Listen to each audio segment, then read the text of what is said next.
سیدنا مولانا محمد وعلیٰ آلہ وصحبہ بارک وسلم۔ بات یہ چل رہی تھی کہ واش روم میں جانے کے احکامات، واش روم میں جانے کے بارے میں کچھ باتیں، تو آج ماشاءاللہ آپ نے کافی ٹائم دیا۔ تو حضرت مفسر شہیر، یہ صفحہ نمبر 200، اسلامی بہنوں کی نماز۔ مفسر تفسیر کرنے والے، شہیر بہت زیادہ مشہور مفسر حضرت حکیم الامت، امت کے سمجھدار شخص۔ تو یہ بڑی سمجھداری والے ماشاءاللہ یہ باتیں لکھا کرتے تھے، اللہ نے بڑا حافظہ ان کو عطا فرمایا تھا۔ تو یہ گجرات کے اندر نا دولہ شاہ کہتے ہیں، شاہد اللہ رحمۃ اللہ، ان کا مزار شریف ہے۔ تو پاکستان چوک، تو دولہ شاہ کے قریب ہی نا ان کا مزار ہے حضرت حکیم الامت صاحب کا۔ کبھی موقع ملے تو جانا چاہیے۔ انہاں دا اوتھے ہے جی؟ ہاں جی، زیارت میں کی شاہد دولہ تے گیا پھر انہوں نے لگ ہی لگے۔ تو یہ نا اپنے وہاں پر آپ تشریف فرما تھے، قرآن پاک کی تفسیر لکھی، اور وقت کے اتنے پابند تھے، آپ کو دیکھ کر لوگ اپنی گھڑیاں درست کیا کرتے تھے۔ اور سنت کے اتنے پابند تھے، سنت عادت بن چکی تھی۔ جیسے نا کھانا کھانے سے پہلے ہاتھ دھونا، کئی بندے ہاتھ نہ دھوئے تو کھانا کھانے کو جی نہیں چاہتا، کیوں بلا کہ یہ سنت بن جاتی۔ تہجد یہ سنت ہے، تو تہجد اتنی پڑھتے، تہجد کے بغیر ان کو جو ہے نا وہ چین ہی نہیں آتا تھا۔ تو ہر قوم سنت کے مطابق، سبحان اللہ۔ تو یہ نا مدینہ پاک گئے، تو ایک دن کتابیں لینے کے لیے ایک دکان پر گئے، تو کتابیں وغیرہ کافی خریدی، سارے پیسے سمجھ لے ختم ہو گئے۔ کتابیں خرید کے واپس آ رہے تھے تو نظر پڑی ایک سامنے کہ قلم، وہ پین وغیرہ۔ تو آپ نے کہا یار یہ قلم کی کتنی قیمت ہوگی؟ جی 10 ریال 8 ریال جتنے بھی۔ تو آپ نے جیب میں ہاتھ ڈالا تو پیسے ختم ہو گئے تھے۔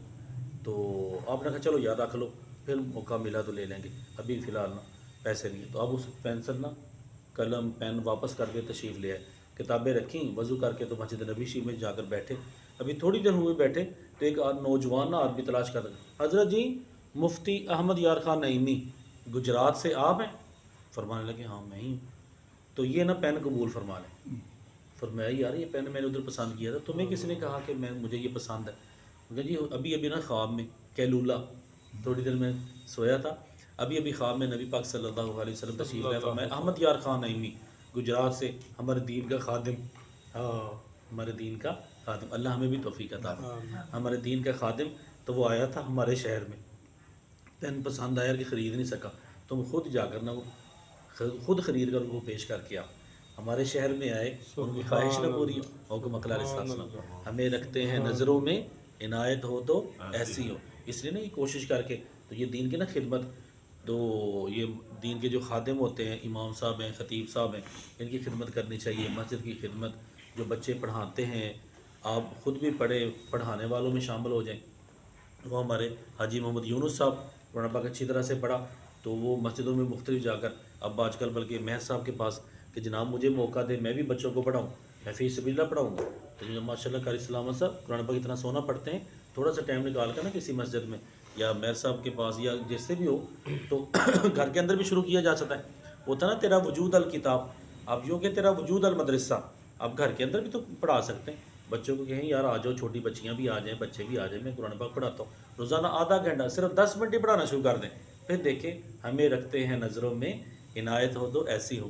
جو نبی پاک علیہ السلام کے دین کے خادم بنتے ہیں، پھر اللہ تعالیٰ ایسی کرم نوازی فرماتا ہے، ان تنصروا اللہ ینصرکم، اللہ کے دین کی تم خدمت کرو، اللہ تعالیٰ تمہاری مدد فرمائے گا۔ تو یہ چھوٹے بچے، بڑے بھائی، جس طرح بھی ہو سکے مسجد مدرسے کی خدمت کرنی چاہیے۔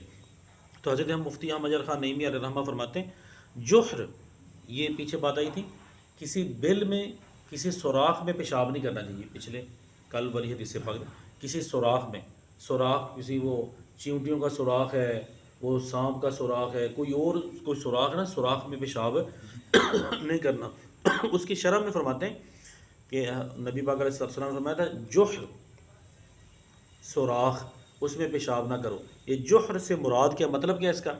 جوہر سے مراد یا زمین کا سوراخ ہے یا دیوار کی پھٹن یعنی دراڑ، دیواریں بھی تو کبھی کبھی پھٹ جاتی، تو دیوار کے سوراخ میں، پھٹی ہوئی دیوار میں، یا کوئی اور چیز پھٹی ہوئی ہے اس طرح سے، اس کے اندر یہ پیشاب کرنا تو یہ جائز نہیں، چونکہ اکثر سوراخوں میں زہریلے جانور یا چیونٹیاں وغیرہ، کمزور جانور، کبھی زہریلے کبھی کمزور بیچ میں ہوتے ہیں، یا جنات بھی رہتے ہیں۔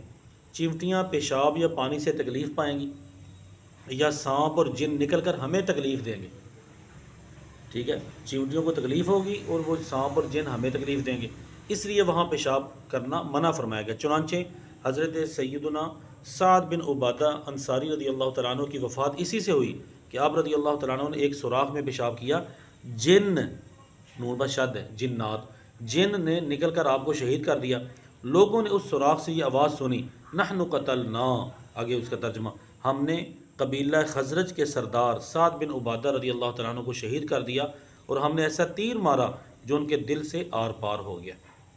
اللہ عز و جل کی ان پر رحمت ہو اور ان کے صدقے میں ہماری مغفرت ہو، آمین بجاہ النبی امین صلی اللہ تعالیٰ علیہ وآلہ وسلم۔ تو اس روایت سے بھی پتہ چلا کہ ہمیں نا یہ سوراخوں میں پیشاب نہیں کرنا چاہیے، کسی وقت بھی اندر والی چیز کو تکلیف ہوگی یا اندر والی چیز ہمیں بھی تکلیف دے سکتی ہے۔ صلو علی الحبیب صلی اللہ تعالی علی محمد۔